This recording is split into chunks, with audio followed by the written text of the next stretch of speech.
to the Niche YouTube channel, where we're going to today interview another one of our wine reps, Michael Vasnall. Did I say that correctly? You said that correctly. Thank you very Awesome. much. From American Northwest Wines. And would you like to say hello, Michael? Hello, Michael. So we like to have these little chats just to get to know you a little bit better. Fantastic. Usually we start by asking a little bit about your background in the wine industry. How did you come to be involved with wine? It was a hobby that became a career. Going back to when I first started out in the hotel business, I was worked for the Ritz-Carlton Hotel, and we opened up a brand new hotel, and so we had the privilege of having a master sommelier, and so the sommelier would do wine classes once a week, and I was kind of the new manager, and I was like, hey, I'll sit in and do a wine class, and we're going like, wow, this stuff is a lot better than the stuff my mom and dad would have in the refrigerator, the box wine, or the stuff that the E&J Gallo, the jug wine. And it was the 1989 Bonnie Doon Cigar Volant. That was my epiphany wine. That was like, wow, it was so amazing. And I'm going like, this is like nothing I've ever had before. And so that was just on my days off, because I worked in San Francisco. I travel up to Napa Valley, do wine tasting, and just kind of, it was something I was just really fascinated with. And when all my friends got tired of me talking about wine, I said, well, I might have to do this as a career. I started with American Northwest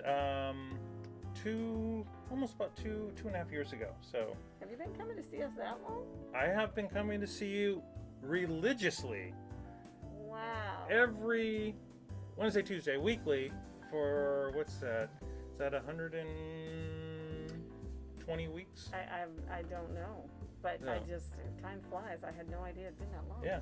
I was gonna say, I think you've been coming here as long as I've been here, and in September I'll have been here for 2 years. I know, that's hard to believe. Right? I know. Wow. Yeah. It's crazy. I've been here 10 years. Just oh. So you know. Wow. Yeah. So you're having it's a 100-degree day. And you're super hot, and you don't have a swimming pool. You're in the backyard, you've taken the kiddie pool, and you've got cold water in it with your feet in there. You're hanging out, dripping with sweat, and you want a glass of wine. What are you going to drink? Oh, gee, what did I have? Right now, this weekend it was only 93 degrees, and my go-to was the Onyx Rosé from Provence. Oh, yeah. Did a very nice Provence Rosé. And then I am, thinking, my other one I was trying to think of, would it be possibly like the Cune Monopole? Because that's a beautiful wine as well. Yeah.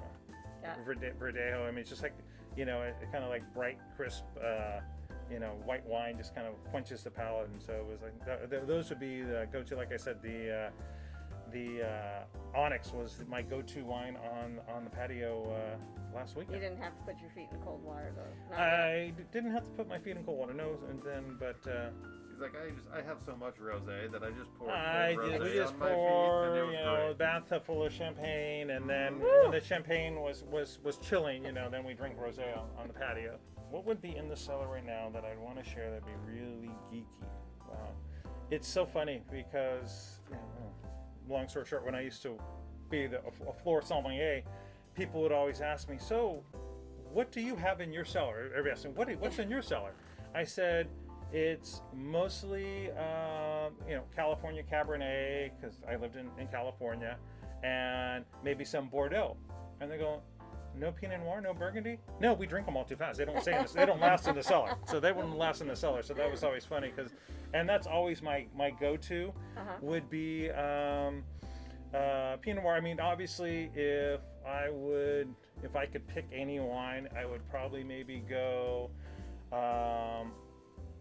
maybe Chambolle Musigny or maybe Gevrey Chambertin with a